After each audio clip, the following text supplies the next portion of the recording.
1 tahun berikutnya saya menjadi salah satu ketua dengan jumlah anggota terbesar di tanah air kita. Dan setelah itu saya masuk biara menjadi seorang biarawati atau suster. Ibu dan bapak, jujur-jujur saja saya tidak pernah bercita-cita menjadi seorang muslimah. Cita-cita saya menjadi seorang biarawati dan saat itu sudah tercapai. Namun pada saat justru saya sudah mencapai cita-cita saya, disinilah Allah menyelenggarakan kehidupan hambanya. Pada saat saya di biara, dari seluruh mereka yang masuk biara hanya ada 2 orang saja.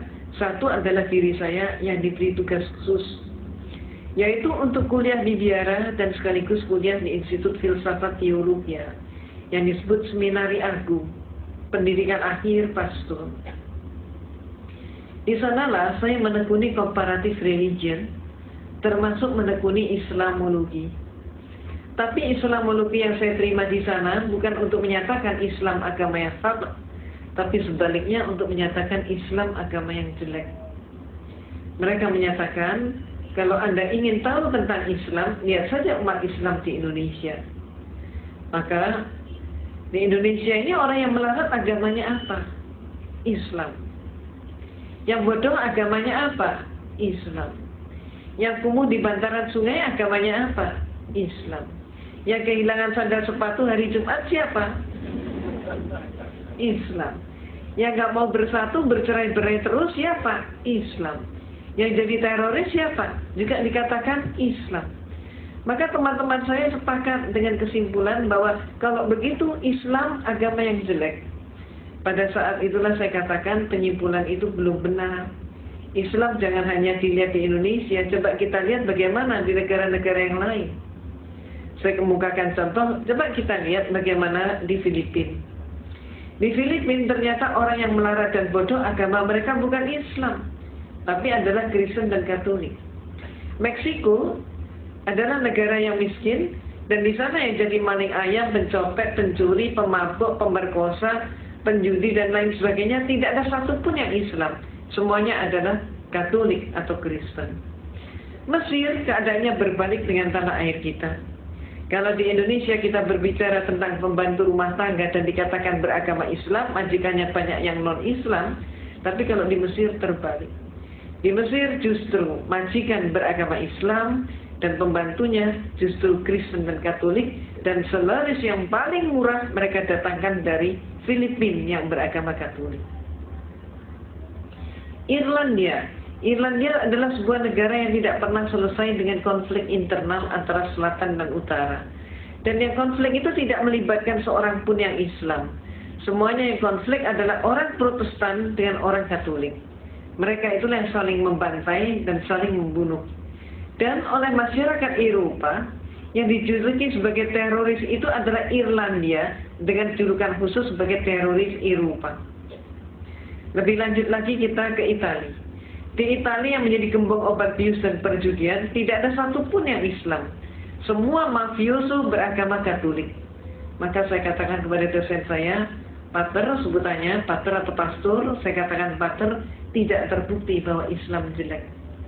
Maka saya kemudian mengajukan solusi sekaligus usul, minta izin untuk mempelajari Islam dari sumbernya sendiri. Izin diberikan, tapi dengan satu instruksi, mencari kelemahan Islam. Inilah untuk pertama kali saya berkenalan dengan Islam. Pertama kali saya ngaji, saat itu saya masih di biara dengan kapasitas sebagai seorang biarawati. Tapi ketika saya memandang kitab suci Al-Quran, melihat huruf hijaiyah, saya itu jadi bingung. Ayat ini mana yang depan, mana yang belakang, mana yang atas, mana yang bawah, bingung sekali. Saya amati bentuk hurufnya, lebih bingung lagi. Hurufnya ini kok panjang-panjang, bulat-bulat seperti cendol. Saya nggak mampu. Maka akibatnya, karena keterbatasan waktu, saya putuskan saya harus ngaji dari terjemah. Ketika pertama kali saya memegang terjemah, apa yang terjadi? Keliru juga. Ayat Allah yang saya pelajari itu bukan dari depan ke belakang, tapi kebalik dari belakang ke depan. Dan akibatnya, yang pertama kali saya pelajari adalah surat Al-Ikhlas. Qul huwallahu ahad, Allahus samad, lam yalid wa lam yulad wa lam yakul lahu kufuwan ahad. Malamnya saya ngaji surat Al-Ikhlas, persis pagi harinya saya mendapatkan kuliah teologi di mana dosen saya menyatakan Tuhan itu satu tapi pribadinya tiga. Inilah penyelenggaraan Allah. Sehingga malam harinya ada kekuatan yang mendorong saya untuk kembali ngaji. Allahu Ahad. Ini yang benar menurut suara hati saya begitu. Maka hari-hari berikutnya saya dialogkan dengan dosen saya. Saya katakan, Pater, saya belum paham hakikat Tuhan. Maka kemudian dosen saya pun bertanya, bagaimana mungkin seorang biarawati tidak paham hakikat Tuhan? Kaget sekali dia. Maka dia pun maju ke papan tulis, menggambar sebuah segitiga sama sisi. AB sama dengan BC sama dengan CA. Saya ditanya, segitiga ini berapa? 1. Sisinya berapa? 3. Itulah Tuhan itu satu tapi pribadinya 3, kata dosen saya. Maka kemudian saya pun mengatakan, kalau demikian Pater, suatu saat nanti, kalau dunia sudah semakin maju, ipteknya pun semakin berkembang, Tuhan itu kalau cuma 3 pribadi tidak akan mampu untuk mengurus dunia. Paling setidak-tidaknya harus mendapatkan penambahan menjadi 4 pribadi. Jawab dosen saya, tidak bisa. Saya jawab, bisa saja. Maka saya pun maju ke papan tulis, menggambar segi 4 sama sisi. Kalau dosen saya menyatakan Tuhan itu pribadinya 3, dengan menggambar segitiga, maka saya gambar segi 4 sama sisi, sah-sah saja kalau saya katakan Tuhan itu pribadinya 4. Apa kata dosen saya? Tidak boleh. Kalau tadi tidak bisa, sekarang menjadi tidak boleh. Maka kemudian saya tanya, kenapa? Jawabnya, ini dogma. Dogma adalah hukum atau aturan yang dibuat oleh pemimpin gereja. Maka saya tanya, Pater, kalau saya belum paham dogma itu bagaimana? Dia mengatakan, Anda paham atau tidak? Terima saja, telan saja, dan jangan dipertanyakan.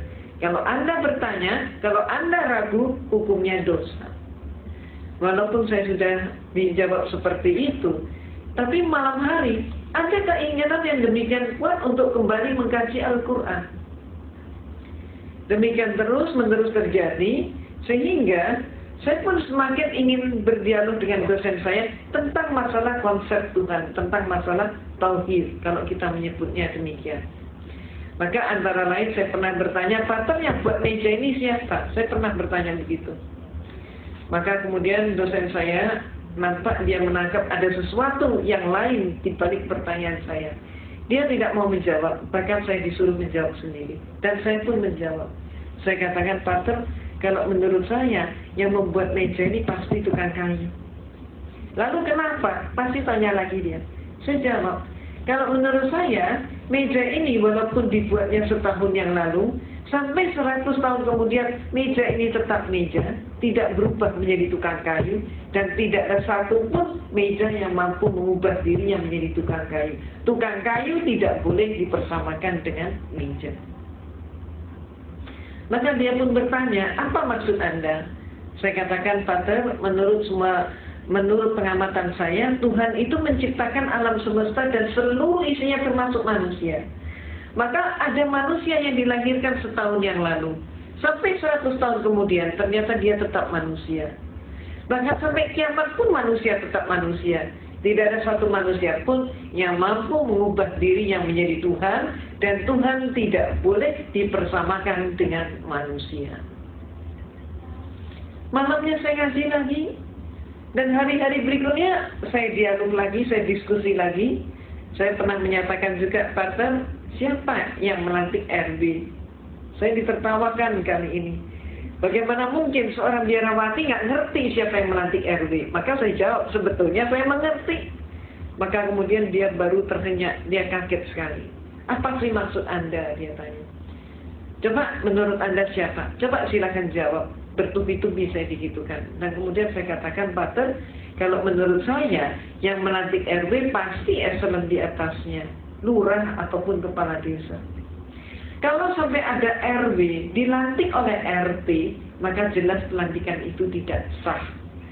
Demikian pula ada 100 orang kopral bermusyawarah untuk mengangkat salah satu teman mereka menjadi seorang jenderal. Walaupun yang melantik 99 orang, tetap saja pelantikan itu tidak sah. Apa maksud Anda? Dia tanya.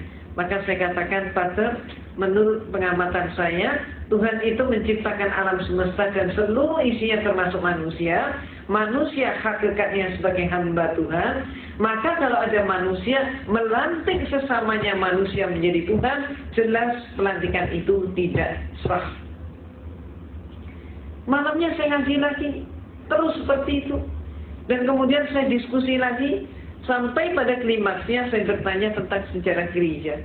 Saya katakan, Pater, menurut semua literatur yang saya pelajari dan kuliahnya saya terima, Yesus yang oleh umat Islam disebut Nabi Isa alaihissalam, ternyata Yesus itu untuk pertama kalinya dilantik menjadi seorang Tuhan. Peristiwa itu baru terjadi pada tahun 325 Masehi. Jadi sebelum tahun 325 Masehi, Yesus belum jadi Tuhan. Yang melantik Yesus jadi Tuhan siapa? Yang melantik Yesus jadi Tuhan adalah seorang raja Romawi, yaitu Konstantin. Pelantikannya terjadi dalam rangka sebuah konsili. Konsili ini bahasa Latin Romawi, artinya adalah konferensi, atau istilah kita yang lain adalah muktamar. Terjadi di kota Nizea. Maka disebut konsili Nizea tahun 325 Masehi. Ini untuk pertama kalinya Yesus jadi Tuhan. Jadi sebelum itu dia belum jadi Tuhan. Sayangnya sejarah ini tidak dipahami oleh 98% umat Kristen. Walaupun sejarah ini ada di dalam buku-buku mereka. Cuman dengan sengaja pemimpin-pemimpin gereja menutup sejarah tersebut agar supaya umatnya tetap tidak tahu.